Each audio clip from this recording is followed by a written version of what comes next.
Just take a look at this one sentence. That's it. Lee sat among the books, but he hadn't even started his part. Right away, you can just feel the pressure, can't you? That quiet panic of an approaching deadline in a silent library. So, that's the big question, isn't it? How can a simple string of words paint such a clear picture of a person, a place, and a problem? Well, it's not magic, it's grammar.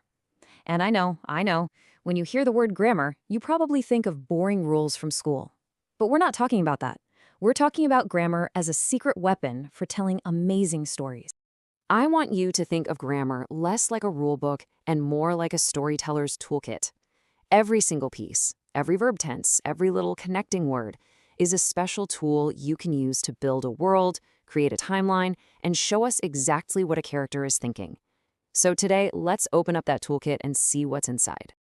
Okay, first up, let's grab one of the most powerful tools in the box, verb tenses. Now, these aren't just about simple past, present, and future. Oh no. In a story, they are your own personal time machine. They let you jump backward to give us some backstory, and then leap forward, showing the reader exactly when everything happened. So the foundation of our whole story is built with the simple past tense. Lee sat. It's simple, it's direct, it's a completed action. It happened, it's done. This is our story's main timeline, the series of events that keeps the whole thing moving forward. But this is where the time machine really kicks into gear. The past perfect tense hadn't started. This little phrase instantly tells us that this failure to start happened before the main event of Lee sitting down. It's the entire backstory, the whole reason for his stress, delivered in just 3 words. It's so efficient, and you can see it laid out perfectly right here.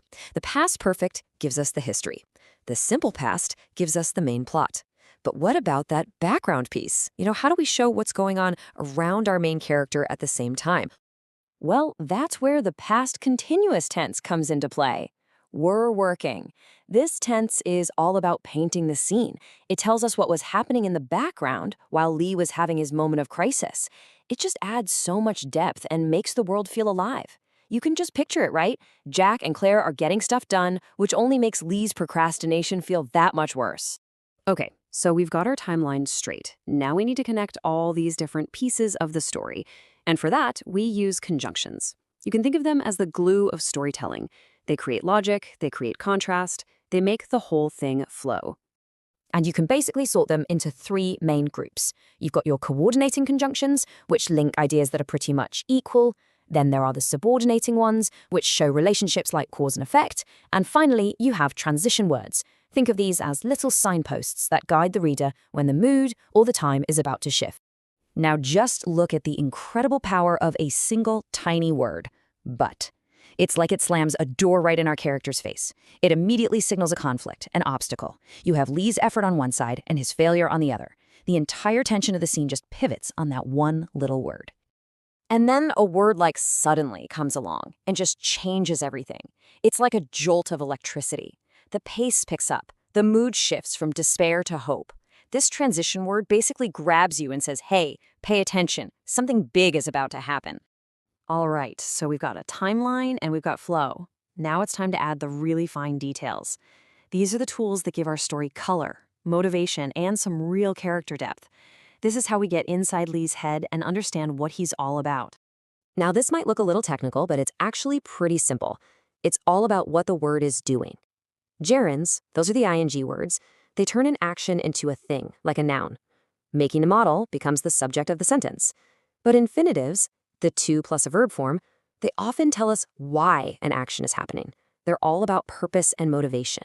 And now for my favorite tools for digging into a character's personality, modal verbs. Words like could, would, should.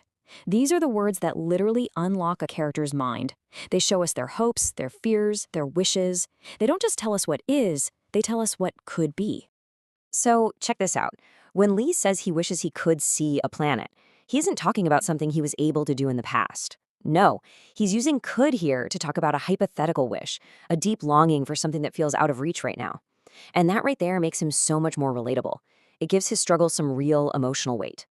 Okay, you've seen the tools, you've seen how they work together to build a story, so you know what's next. It's your turn. Let's put your new knowledge to the test with a couple of quick challenges. Ready? First one up. This is a mix-up I see all the time. Take a look at that sentence. It was more helpful than just reading. Something's not quite right there, is it? What's the error? Of course, you got it. We need then with an A. It's a simple trick to remember. Then with an E is about time, like first this, then that. But then with an A is for comparison. It's a small change, but it makes a huge difference. Okay, on to the next one. We've got two ideas here. Leah's worried, and he doesn't want his group to fail. Which word connects those two ideas best? Is it because, so, or and? Think about the relationship between them. The best fit is so. Now, because isn't totally wrong, but so is just a little more precise. It shows the result. He was worried, and as a result of that feeling, he didn't want them to fail. It shows a consequence, which is a stronger connection. All right, last one, and this brings us back to those awesome modal verbs. They would give him a good view. What's wrong with that picture? And there's the fix. It's a simple, rock-solid rule. After a modal verb like would, could, might, or should, you always use the basic original form of the next verb. No past tense allowed. So it has to be would give. Great job. So look at what we've just done. In just a few minutes, we've taken a single sentence and completely pulled it apart to see how it works. You've seen how verb tenses build a timeline, how conjunctions create flow, and how specific words can reveal a character's inner world. You get it. You understand the tools. So I'll leave you with this final thought. You now have the storyteller's toolkit. You see that grammar isn't about boring restrictions, it's about creative power. The only question left is, what story will you build?